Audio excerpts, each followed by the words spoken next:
Quiero presentar a Juan Manuel Guayasamín. Juan Manuel es vicedecano de la investigación y profesor de la Universidad de San Francisco de Quito. Obtuvo su doctorado de Ecología y Biología en la Universidad de Kansas y es también director de la Estación del Bosque Nublado de Tandabaya y miembro de la Academia Ecuatoriana de Ciencias. Actualmente también se destaca como autor líder del panel científico por la Amazonia. Juan Manuel. Gracias, Emma. Qué gusto enorme estar aquí frente a tantas caras amigas desde las comunidades, estudiantes, colegas, autoridades, qué importante, realmente un placer. Y lo bueno de estar en estas alturas de las presentaciones es que mucho ya está dicho, pero sí quisiera primero agradecer a toda la gente que ha trabajado conmigo en este estudio que les voy a presentar, los resultados y también las implicaciones a nivel de conectividad regional amazónica. Primero, lo que todo el mundo ya ha resaltado, a veces cuando decimos la palabra Amazonía, la mente nos lleva directamente a un lugar en Brasil, ¿no es cierto? Hay un bosque maravilloso brasilero, pero realmente la Amazonía es mucho más que eso, ¿no? Cuando hablamos aquí de Amazonía estamos hablando de la cuenca amazónica, desde estas montañas maravillosas en el Perú, pasando por los bosques nublados y hasta donde se conecta la Amazonía con el Atlántico. También la diversidad que tiene esta zona no tiene paralelo, es una diversidad acumulada por mucho tiempo y que también incorpora este maravilloso gradiente que nos da los Andes. Entonces, además de esa diversidad que por unidad de área tiene la selva amazónica, que es la más alta del mundo, tenemos todos estos pisos que nos dan muchos más nichos que pueden ser ocupados por diferentes especies. Y también dentro de cada especie es un universo, ¿cierto? Cada especie es diversidad genética, es diversidad química, son interacciones. Entonces no nos olvidemos de este otro aspecto ecológico cuando hablamos de las especies. La parte cultural también es fundamental en todo esto y tal vez uno de los logros más importantes del panel ha sido justamente incorporar muy cercanamente esas experiencias de las comunidades en territorio que en muchas cosas saben muchísimo más de lo que nosotros como científicos podemos aportar. Estamos en este escenario que básicamente a partir del siglo XX realmente se ha acelerado esta conversión de toda la cuenca. Esta es una fotografía que es impactante porque nos muestra al bosque y a la ciudad de Manaus, una ciudad que tiene 2 millones de habitantes y que esto implica transformaciones que se dan, como decía Tarcisio, a una velocidad nunca antes vista, ¿no? Los eventos que son dirigidos, fomentados por los seres humanos pueden pasar 100 o 1000 veces más rápido que los eventos naturales. Entonces esta es una velocidad simplemente a la que las especies no se pueden adaptar, no hay tiempo para adaptarse, ¿no? Entonces esa es la realidad en la que estamos ahorita enfrentados, que tiene consecuencias enormes, como tal vez una de las más graves es este alargamiento de las sequías con la posible sabanización de ecosistemas que ahora son bosques lluviosos. Entonces imagínense en su cabeza lo que significa pasar de un ecosistema que siempre está húmedo a un ecosistema de sabanas. Esos son los puntos de no retorno, ¿no? Esos son los puntos de cambios que no se pueden recuperar por más esfuerzos que nosotros podamos querer realizar. Y comparando las tasas de deforestación, tenemos estos puntos rojos, que es donde ya hemos perdido bosque, ¿no? Donde ya estamos perdiendo esta batalla frente a la conservación de la Amazonía. Y estos puntos rojos están ligados muy claramente, muy específicamente a ciertas actividades, ¿no es cierto? La gran mayoría tiene que ver con el ganado, sobre todo en Brasil, y con la soya también. Aquí ya más a nivel local tenemos enormes problemas con la minería. Ese es un trabajo que se tiene que controlar de una mucha mejor manera y ahí el rol del Estado, y qué bueno que la ministra esté aquí, es muy muy importante. Tenemos minería ilegal por toda la Amazonía, ¿no? Y es un problema muy muy serio porque esto está también ligado a actividades relacionadas a la violencia, ¿no? Hay mucha violencia ligada a estas actividades mineras. Este es un ejemplo que creo que también vale la pena resaltar. Estas son las tasas de deforestación en la Amazonía brasileña. Entonces, vean que las tasas varían mucho, pero claramente también hay una incidencia política, ¿no? Y no voy a decir nombres, pero las tasas de deforestación cambian con los gobiernos y eso significa que la acción política, si está bien llevada, tiene una influencia en las tasas de deforestación. Sí, y esto es una cosa que creo que ahora, sobre todo con esta locura que nos viene del norte, tenemos que estar muy conscientes de esto, ¿no? Todo esto, este escenario global nos influye y nosotros tenemos que ser más como dueños de nuestro propio destino. Me meto más ahora al estudio en sí de conectividad. Entonces lo que hicimos es, tenemos a su izquierda, tenemos lo que significaría un paisaje con conectividad total, ¿no? Un paisaje sin ninguna alteración grande antrópica, y a medida que nosotros le vamos añadiendo a esta matriz diferentes amenazas, como puede ser el fuego, la minería, caminos, un montón de cosas, a la final tenemos una matriz con una resistencia acumulada, ¿no? Con una resistencia a la conectividad. Y eso es lo que les voy a mostrar en los siguientes mapas. Para esto tomamos de varios datos de MapBiomas de RAISC, tomamos información sobre las represas, sobre deforestación, sobre fuegos, minería, gas, petróleo y caminos, y vamos sumando estas amenazas, ¿no? Estas alteraciones al paisaje natural, y tenemos como resultado este mapa en donde los puntos más rojos que ustedes ven son las zonas que están más afectadas, y como ya mencionaban los panelistas anteriores, básicamente entre el 25 y 30% de la cuenca amazónica ya tiene algún tipo de amenaza antrópica fuerte que está reduciendo la conectividad a nivel de la cuenca, ¿no? Entonces son números que son realmente preocupantes. Y este es el mapa de conectividad, y este es un mapa que es sumamente interesante. La parte más en azul es la parte que está todavía conectada, la parte que está en rojo es la parte que ya perdió conectividad, y que, bueno, ahorita tendríamos que empezar a pensar en restauración en esas zonas y también detener el avance de estos procesos de deforestación. Y este es el resultado principal de nuestro trabajo, es una diapositiva, pero lo más relevante en todo esto es cuando ponemos esta diapositiva al lado de la diapositiva que muestra las áreas protegidas y los territorios indígenas. Tenemos una concordancia muy alta, ¿no? Una concordancia muy alta de alta conectividad ecológica, las áreas protegidas y los territorios indígenas, ¿no? Y esto creo que es clave, esto es clave. Y lo voy a resaltar en un segundo otra vez. Creo que de agua ya no voy a hablar porque ya Andrea nos dijo todo de una manera súper clara, pero sí tenemos también algunos ríos que todavía no tienen represas, ¿no? Estos ríos que fluyen libremente tienen que ser ahorita prioridad de conservación para todos nuestros países amazónicos, ¿no? Porque son las únicas vías, las únicas arterias de conexión andino-amazónico. Entonces, en vez de estar pensando en que vamos a hacer que una represa ya instalada sea desinstalada o mejorada, primero concentrémonos en lo que todavía funciona en términos de conectividad y tratemos de que esos ríos se mantengan sin represas, ¿no? Eso debería ser una prioridad muy clara a nivel regional. Ya para concluir, lo que decía Roque es muy cierto, ¿no?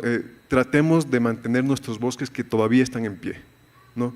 Y para eso, en nuestro estudio lo que encontramos muy claramente es que la mejor manera para hacer eso es fortaleciendo la gobernanza de áreas protegidas y de territorios indígenas. Así de simple, ¿no? Así de simple y así de poderoso es el mensaje. Para los gobiernos eso implica ponerle mucho más recursos y mucho más fortaleza a nuestras áreas protegidas y también apoyar a la gobernanza local de las comunidades indígenas, ¿no? Entonces son dos elementos en los que tenemos que trabajar muy fuerte. Muchas de nuestras áreas protegidas carecen del personal suficiente y de los recursos suficientes para que esas áreas se mantengan funcionalmente como lo que están llamadas a hacer. Y lo que les mencionaba de los ríos, hay estos ríos, el Japurá, el Putumayo, el Marañón. En Ecuador también tenemos, por ejemplo, el Jatuñacu, que ahorita tiene mucha minería ilegal en ese río que tiene que ser controlado, ¿no? Son nuestras últimas arterias que están fluyendo libremente hacia la Amazonía. El problema de la minería nos preocupa muchísimo.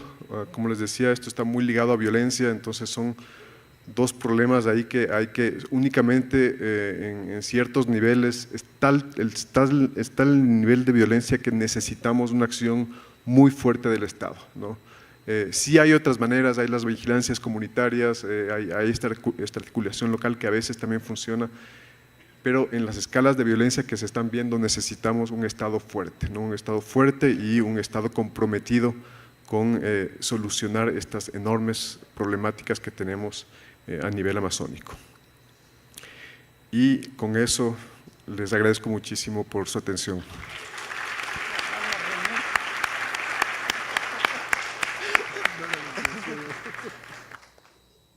Muchísimas gracias, Juan Manuel, realmente excelente. Tenemos una buena presentación de las razones por la conectividad y también el peligro de la desconectividad que está ya ocurriendo en el Amazonas. Ahora con un gran placer de presentar a Yolanda Cacabatze, ecuatoriana, ministra de Medio Ambiente del Ecuador, coordinó varias iniciativas a nivel global, regional. Yo he tenido el privilegio de conocer a Yolanda en varias capacidades y fue presidente de la IUCN, del directorio de WWF Internacional y fue la primera directora ejecutiva de Fundación Natura en Ecuador.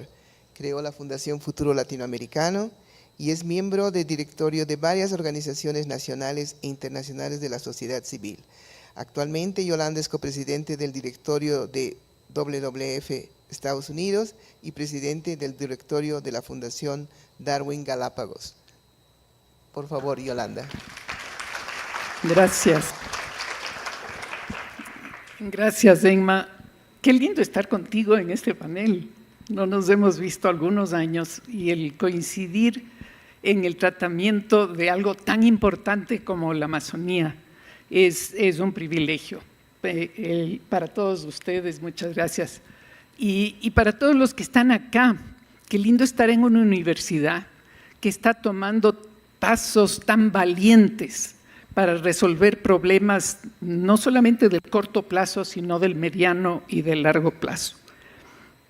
Quiero empezar con una pregunta, tal vez para ti, Carlos, en especial, para Emma, para Andrea y para muchos de los que están presentes. Una pregunta para la hora del almuerzo. Y es, cuando leí el título, La Amazonía, ¿qué queremos? ¿No deberá ser la Amazonía que necesitamos? A veces yo me enredo en la respuesta, por eso les pido ayuda a ustedes, ayudar a resolver si es la que queremos o la que necesitamos, porque la que necesitamos se nos está yendo de las manos y eventos como estos lo que permiten es fortalecer los lazos entre los distintos actores para que trabajemos juntos en esa respuesta y en otras más. Tengo una lista de deseos para mi próxima reencarnación, porque en esta ya no me va a alcanzar. Y el primero de esos deseos es ser científica, porque no sé nada de ciencia y me parece vital que personas como yo podamos entender qué información manejan los científicos que pueda servir al ciudadano común. A veces soy muy crítica de que en los ámbitos académicos acumulamos información valiosísima, pero no sabemos cómo entregarles a los ciudadanos que no son expertos, que no son científicos, pero sobre todo a los políticos. ¿Cómo le convenzo al presidente, al ministro, al asambleísta que tiene que tomar una decisión en función de 500 páginas que le entrego? Simplemente no le hace caso. El documento se va a acumular polvo. Y lo que necesitamos en las universidades es crear una carrera que se llame intérprete de la ciencia, que esas 500 páginas las puede resumir en una página con una propuesta de política pública para que el presidente o el ministro o el asambleísta pueda tomar una decisión, o el gobernador o el alcalde, ¿no es cierto? Las autoridades locales, tanto como las autoridades nacionales. Y es importante, les voy a contar una experiencia de política pública, empezando con analizar que la política pública permite muchísima creatividad. No está sujeta a límites que no se pueden romper. Cuando en el Ecuador estábamos a punto de perder el área del Yasuní por exploración petrolera, ¿qué hacemos? Yo era ministra del Ambiente y no tenía manera de convencer a nadie de que esas petroleras no debían entrar. Y con ayuda de una amiga muy querida que tenía experiencia en la Amazonía, Lucy, nos inventamos un término: zonas intangibles. Creación del ministerio de ese momento, de ese día, de esa hora, y quedaron marcadas en el mapa, ¿no es cierto? No existía el concepto, no nos importaba, pero si les decíamos a las petroleras que esas son zonas intangibles, pues no podían entrar. Y fue maravilloso, fue una decisión política importante. Y yo creo que a veces nos olvidamos de llevar esa información, el apremio, la urgencia de toma de decisiones al político de turno, pero no con un lenguaje político, sino con un lenguaje común, porque el político, el alcalde, el gobernador, tiene que lograr que su audiencia, su población, entienda la importancia de esa decisión. Quiero comentar otro tema que me parece importantísimo, y Tarcisio lo mencionó: las reuniones internacionales. Yo las detesto este rato, porque he asistido a tantas que ya me mareo frente a una reunión internacional, pero son importantísimas. Y son más importantes si es que decidimos para qué. Y quiero proponer a todos los que trabajan en Amazonía, pero no solamente del Ecuador, sino de todos los países amazónicos, que hagamos reuniones previas. Por ejemplo, en este caso, de los países amazónicos, para ir con una postura común a la COP de Belén. Yo lo logré. Lo hice en el 1999, que era una de las primeras reuniones de la COP de Cambio Climático. Nos reunimos varias veces los ministros de Ambiente y llegamos con una posición conjunta. Y no necesita ser conjunta en todo, pero conjunta en A, B y C temas que vamos a defender como países amazónicos en ese entonces, y creo que ahora con más razón que la COP va a ser en Belén, que lleguemos con una posición fuerte de países amazónicos a defender una postura que el mundo entero nos la va a apoyar y por supuesto con toda la razón frente a las amenazas que tiene la Amazonía. Y el último tema que quiero mencionar es que no le he oído en esta mañana al término salud.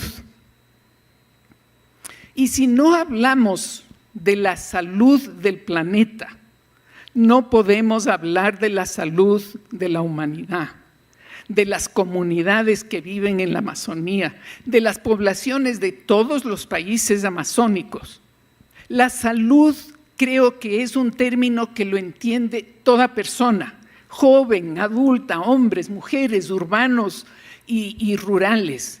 Y tenemos que hacer más esfuerzos por vincular el tema de la salud del planeta con la salud de la ciudadanía. Gracias, Emma.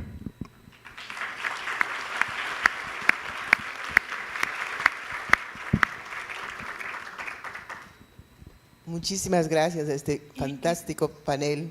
Y además no usé todo el tiempo. No. No. Generosa con tu tiempo también.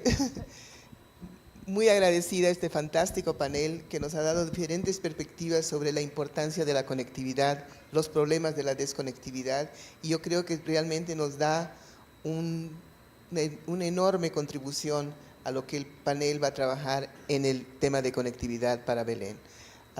Yo creo que es muy importante esta reunión de Belén, como todos ustedes, es en la Amazonia y debería ser un momento donde se toman decisiones importantes para la Amazonia, pero también donde se moviliza sustantivamente recursos financieros, porque es necesario que se pueda conservar la Amazonia y que los países que conservan, las comunidades que conservan, reciban los recursos necesarios. Muchas gracias a todos ustedes y ahora creo que tenemos algunas preguntas, Isabela.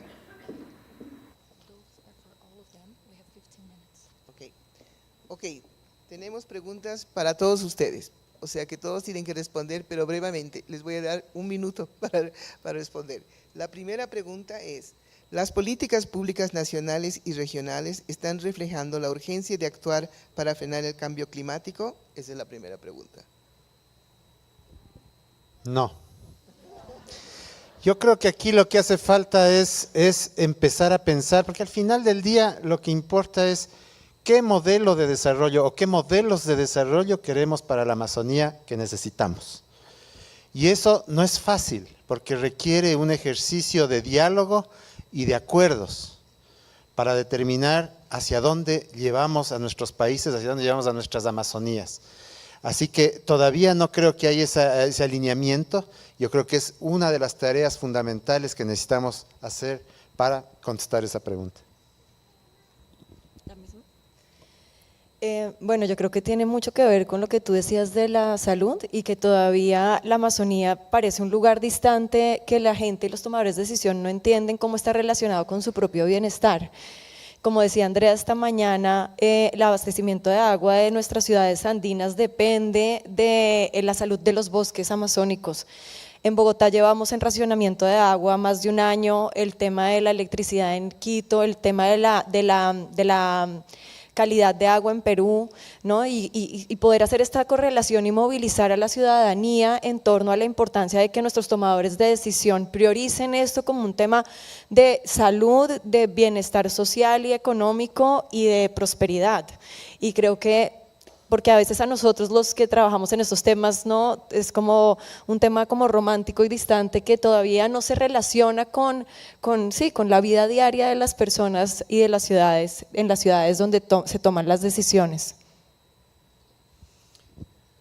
A ver, sí, definitivamente no, eso está claro, pero hay iniciativas que son interesantes, hay iniciativas que apuntan a la compensación de de la huella que los individuos o las empresas producen. El programa Sociobosque del Estado es una muy buena iniciativa de conservación para mantener esos bosques. El programa de Fundación Futuro también es otra manera de mantener los bosques que tenemos. Eso es fundamental. Necesitamos pensar también en restauración claramente y necesitamos también limitar el consumo que tenemos, ¿no? Tenemos que dejar de pensar que desarrollo significa cada vez consumir más y más energía. Tenemos que darle la vuelta a esa lógica que no funciona por muchas razones, por todos los límites planetarios que tenemos y porque también el petróleo se nos está acabando, ¿ah? O sea, ojo, eso, el petróleo se nos está acabando y esa es una realidad. Entonces sí tenemos que empezar a bajar los consumos y ser creativos en otras fuentes de energía.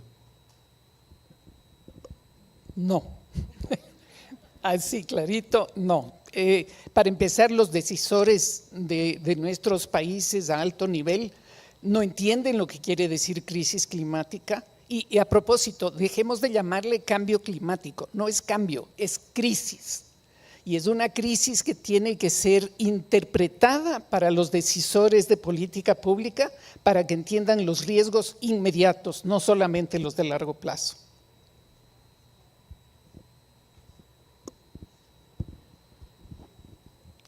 Muchas gracias. O sea, el consenso es no, pero hay posibilidades y hay sugerencias. Además de la minería ilegal, ¿qué riesgos presenta también la minería legal y la extracción petrolera en la Amazonia? ¿Qué recomendaciones como modelos alternativos? De nuevo, ¿no? Es decir, aquí lo que hay que pensar es de un nuevo modelo de desarrollo y hay que sentarse a pensar si el petróleo y la minería son realmente alternativas económicas para el país, para los países. ¿Y por qué digo esto? Porque muchas veces no incluimos en los costos de explotación petrolera problemas como los que hemos tenido de derrames, el de Esmeraldas o los que ha habido, los decenas que ha habido en la Amazonía, porque si pusiéramos esos costos ambientales en las cuentas, nos daríamos cuenta de que el petróleo y la minería no son un buen negocio. Yo creo que estamos ante un escenario respecto a la minería que también está cambiando para la Amazonía. Ahora no va a ser solo la amenaza de la minería ilegal, sino también de la corporativa. Y es paradójico que la transición energética represente también un aumento en la extracción de minerales que ahora llaman críticos para la transición energética. Entonces creo que la Amazonía es de las regiones que tiene que poner atención a cómo esta tendencia global hacia la transición energética va a tener implicaciones en el aumento de la minería corporativa en la región, y para eso tenemos que trabajar juntos para poder declarar más áreas intangibles y presentarle alternativas trabajar en alternativas de abajo para arriba, como decía Carlos más temprano, alternativas de sociobioeconomías que le den prosperidad a las poblaciones sin tener que acudir a esa oportunidad económica que supuestamente presenta la minería. Sí, y tal vez para ser concretos en el tema de minería legal, muchos de los problemas que tenemos en cualquier proceso extractivista es que realmente no hay control de qué es lo que se está haciendo, ¿cierto? Y yo creo que esta es una muy buena oportunidad para alianzas entre el Estado y, por ejemplo, las universidades, ¿no es cierto? Que los controles y que los estudios previos, los estudios de impacto ambiental, sean hechos de manera técnica y transparente por universidades, ¿no? Con todo lo que eso significa y con toda la validez que eso significa. Obviamente también el monitoreo durante todos esos procesos. Entonces, como se hacen ahorita, realmente deja mucho que desear, pero como les digo, creo que hay una muy buena oportunidad de colaboración entre Estado y academia. Aló. Creo que la respuesta no es sí o no, sino cómo. Cómo hacer minería, cómo hacer explotación petrolera, como dices tú, Juan Manuel, con las máximas normas de cuidado para no destruir el ecosistema. Esto puede sonar medio sacrilegio para un ambientalista, ¿no es cierto? Pero el ir a un gobierno y decirle ya no más petróleo, ya no más minería y no dar una alternativa, también está mal. Y la alternativa, creo yo, para el corto plazo es el cómo hacerlo, no sustentablemente, porque no creo que exista una minería sustentable. Lo que sí puede existir es una minería y un petróleo responsable. Estupendo, muchas gracias. Yo creo que muy interesante porque ahí viene el tema, ¿cuáles son las alternativas? ¿Cuál es un modelo de desarrollo sustentable alternativo en la Amazonia? Esa es la gran pregunta. ¿Cómo podemos hacer una exploración sustentable? ¿Cómo podemos hacer una infraestructura que sea más sustentable? Yo creo que ese es uno de los grandes temas hacia el futuro.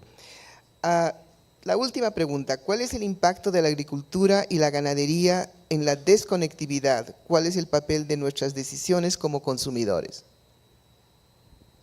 Bueno, si vemos que el 85% de la pérdida de conectividad se debe precisamente a los commodities, principalmente a la ganadería y al cultivo de palma africana, entonces ahí hay que ser muy estratégicos. Yo coincido en cierta forma con Yolanda en esto de que hay que saber cómo hacer las cosas. Yo creo que aquí no se trata de decir que la Amazonía no debe ser utilizada. Al contrario, lo que se trata es de que estas cadenas productivas en estas cadenas productivas se logre una mayor producción, un mayor beneficio para la gente, pero con menor deforestación. Y no creo que sea algo imposible de lograr. Se logra, entre otras cosas, con un buen ordenamiento del territorio y se logra, entre otras cosas, también con una planificación de mediano y largo plazo, que es algo que hemos perdido y que no tenemos en nuestros países. Yo creo que se puede hacer una serie de actividades bien hechas en donde hay que hacerlas y no hacerlas donde no hay que hacerlas, excepto minería y petróleo. Sí, yo también creo que tiene mucho que ver con el cómo. ¿no? Y lo que mueve a estas grandes agroindustrias es las grandes corporaciones que no están pensando en sistemas circulares en donde la población local y el bienestar tenga cabida. Entonces creo que nosotros como consumidores tenemos la responsabilidad de preguntarnos cuál es la trazabilidad de los productos que estamos comprando, de dónde provienen, qué modelo de productividad sigue, ¿no? Cómo contribuye al contexto de donde se produce, porque pues no podemos dejar de consumir las cosas que necesitamos, pero sí podemos enterarnos un poco más de cómo se producen y de dónde provienen y cuál es la intención. Yo creo que la intención importa mucho. ¿Cuál es la intención detrás de esa industria? ¿Es una intención por el bienestar del planeta y las personas o es una intención como de lucro? Sí, claramente para el tema de conectividad, la agricultura y la ganadería son los principales problemas que tenemos, ¿cierto? Y otra vez, hay un montón de iniciativas y creo que a veces nos falta informarnos de todos estos procesos que ya están ocurriendo a nivel global para cambiar estas prácticas, ¿no? Entonces hay ahora ganadería con mejores prácticas, hay sistemas agroforestales que están funcionando mucho mejor, entonces necesitamos informarnos mejor de lo que funciona y trabajar a nivel de comunidades, a nivel de colonos, para que esas prácticas sean cada vez más comunes. La gran industria, ya ese es otro problema, ¿no? El rato en que tenemos las grandes compañías en donde el lucro es lo que está detrás de todo eso, entonces ahí es otra dinámica en donde otra vez el rol del Estado es fundamental y también el mercado que tiene que empezar a incorporar elementos de trazabilidad y realmente ligados, por ejemplo, a cero deforestación, ¿no? Pero todavía yo la veo eso bastante lejano. Nada más que decir. Muchísimas gracias. En nombre de todos, quiero agradecer a nuestro panel, que ha sido un diálogo muy enriquecedor y ciertamente el panel científico de la Amazonia va a estar muy agradecido por todas las contribuciones que ustedes han hecho y van a estar en contacto a medida que avance la preparación del informe. Muchas gracias a todos y me toca el próximo panel.